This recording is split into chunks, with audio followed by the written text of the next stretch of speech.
Hai, saya Shinka, founder dari Amori Baby Portraits. Pada kesempatan kali ini saya mau menceritakan mengenai hasil. Kalau di YouTube yang kemarin saya sudah menceritakan mengenai kamera apa yang saya gunakan dan aksesoris favorit saya. Kali ini tentunya dari semua itu kita harus menunjukkan hasil. Hasil itu memang mempunyai ekspektasi yang berbeda-beda. Nah, permasalahannya sometimes orang itu untuk menghasilkan foto-foto tersebut itu mereka harus menunggu momen yang tepat. Ya, contohnya kalau misalkan kita lagi liburan, yang paling kita bisa lakukan adalah bangun lebih pagi, which itu yang saya lakukan. Tetapi ada juga momen yang kita tidak bisa lakukan sama sekali. Seperti contoh di gambar yang foto yang saya tunjukkan ini, di mana fotografer ini menunggu 3 tahun untuk momen ini. Ya, kenapa? Karena dia menunggu patung Yesus yang tangannya terbuka itu seperti mengangkat bulan. Di kesempatan ini saya mau menceritakan mengenai liburan saya di Sumba. Kenapa? Karena ini merupakan salah satu hadiah ulang tahun dari istri tercinta. Nginep di Hotel Mihi yang berada di Pulau Sumba, NTT. Tahunnya kalau saya nggak salah 2018. Nah, kenapa saya excited? Kenapa? Karena di tahun 2016, 2017 dia mendapatkan award the best hotel in the world. Ya, jadi bisa mengerti dong kenapa saya excited. Mau tahu apa sih rasanya kalau pergi ke hotel yang terbaik di dunia itu seperti apa. Nah, tapi kebetulan memang saya ulang tahun itu pada waktu low seasonnya di Sumba. Cuacanya itu kurang, akibatnya adalah fotonya juga kurang banget kalau menurut saya. Karena saya tidak mendapatkan langit biru, saya tidak mendapatkan objek yang saya mau untuk foto, istilahnya seperti itu. Nah, tapi ada tapinya. Mungkin bisa dilihat dari sini hasil yang kurang itu seperti apa.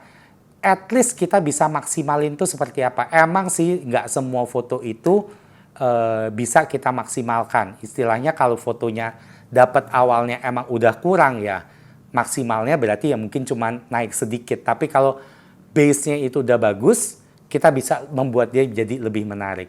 Saya contohkan ya.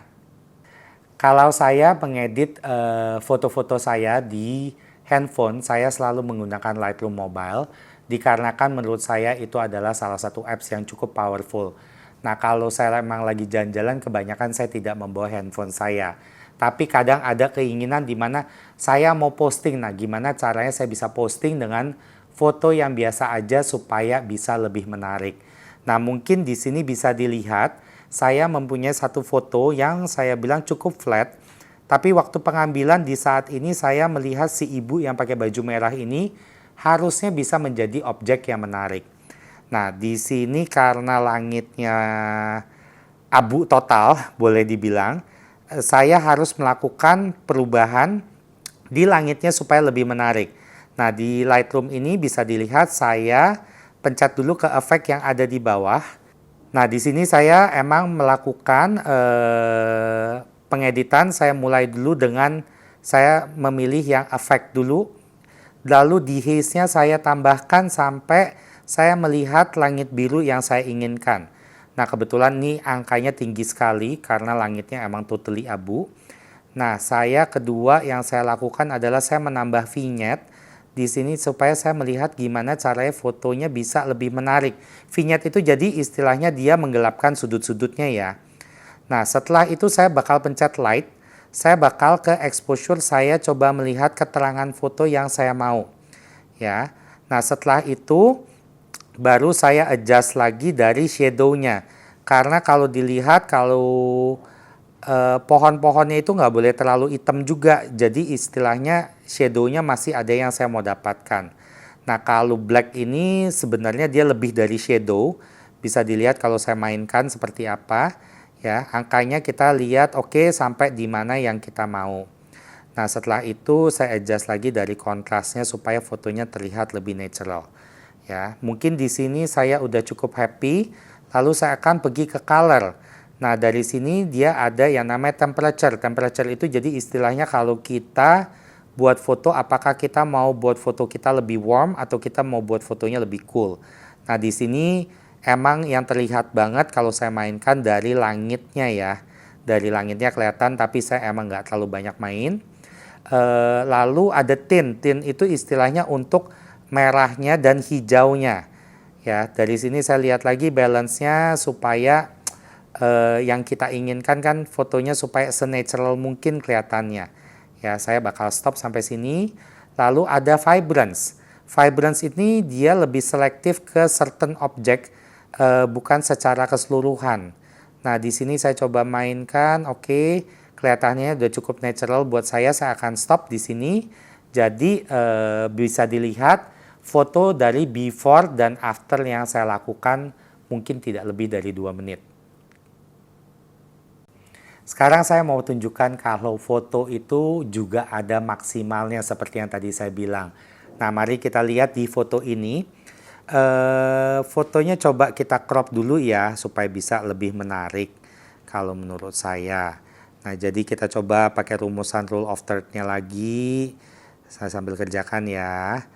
Oke, kira-kira udah sampai sini. Saya suka sekali dengan ada foreground dan background-nya. Saya pencet oke. Sekarang coba saya ke efek. Oke, kalau saya mainin di haze di sini nggak terlalu berarti karena kita nggak ada awan ya. Coba kita ke vignette. Vignette-nya juga ya nggak terlalu berarti juga menurut saya. Oke. Exposure, saya rasa exposure di sini udah cukup tepat. Sepertinya nggak terlalu banyak yang kita harus mainkan. Shadow, nah seperti yang kalian bisa lihat ya, istilahnya saya mau mainkan seperti apa fotonya ya tetap aja berkisarnya di sebelah sini. Maksudnya bukan di sebelah sini, tapi berkisarnya seperti ini aja. Jadi nggak ada adding value-nya buat saya. Dengan saya coba, oke, tambahin dehaze, tambahin temperaturnya, atau kita vibrance-nya, istilahnya feeling dari foto tersebut kalau menurut saya udah maksimal ada di situ. Nah, mungkin bisa dilihat, jadi emang ada foto yang worth untuk diperindah, ada foto yang memang maksimalnya udah sampai di situ. Nah, ini bisa dilihat dari foto sebelumnya yang saya bisa mengubah istilah drastis banget, sampai ke foto yang ini, kalian lihat saya main-main, tetap aja fotonya di daerah situ istilahnya, feelingnya. Nah, bisa dilihat dari hasil-hasil foto istilahnya, kita kalau foto kalau saya boleh suggest, ambil foto yang banyak. Kenapa? Karena dari pengambilan foto yang banyak, kita bisa mendapatkan pengalaman. Dari pengalaman itu, kamu jadi bisa, oh kalau foto angle-nya enakan gimana, feeling-nya itu jadi jalan. Nah, setelah itu kalau saya punya tips adalah, kalau foto kalau bisa mungkin jangan pakai yang namanya auto setting yang ada di kamera. Kenapa? Karena kalau kita pakai auto, kita tidak akan pernah mendapatkan apa yang kita inginkan istilahnya. Contoh, kita kalau misalkan mau menginginkan air itu seperti kelihatannya bergerak ya. Jadi halus kapas istilahnya. Itu berarti kita harus pakainya speed priority istilahnya. Tapi kalau misalkan kita bilang, oke, saya mau backgroundnya bokeh jadi separation supaya si subjeknya itu bisa lebih fokus. Berarti kita pakainya aperture priority. Tapi ada juga di mana saat-saat yang emang kamu misalkan kayak kamu mau foto kembang api misalkan ya. Kamu mungkin emang harus pakainya manual di mana kamu mengatur semuanya. Jadi balik lagi semua itu bisa didapatkan dari pengalaman yang kalau kita sering foto. Tapi kalau kita nggak pernah sering foto, feelingnya tidak akan jalan. Itu menurut saya. Nah, dari tadi kita ngomong hasil-hasil, sekarang mari kita lihat mengenai hotelnya ya. Nah, ini saya di foto ini ada foto kamarnya. Nah, menurut saya bangunan di hotel ini sangat menarik. Kenapa? Karena bangunannya itu semua masih tradisional sekali melalui adat setempat ya. Nah, pemandangannya juga luar biasa di sekitar hotel ini.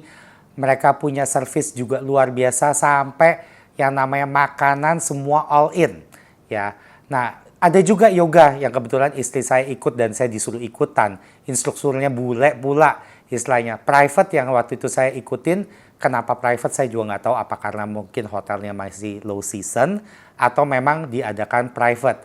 Nah, tapi di sini saya bisa kasih lihat bahwa pemandangannya, habis itu saya juga ngelihat binatang-binatangnya luar biasa sekali di sini.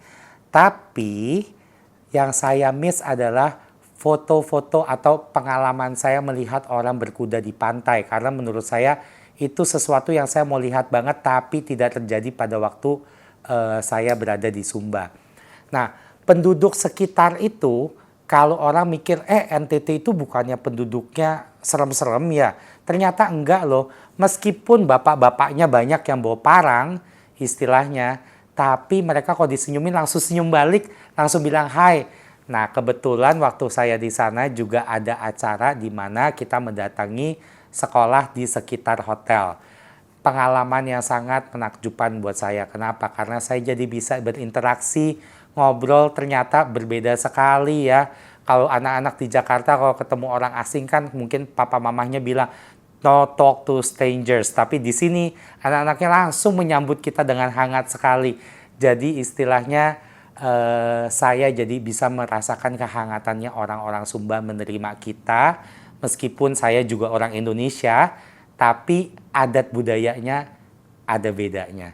Nah, dengan itu saya menutup video ini, di mana ada pesan terakhir buat istri saya. Saya tunggu surprise-nya yang berikut. Terima kasih.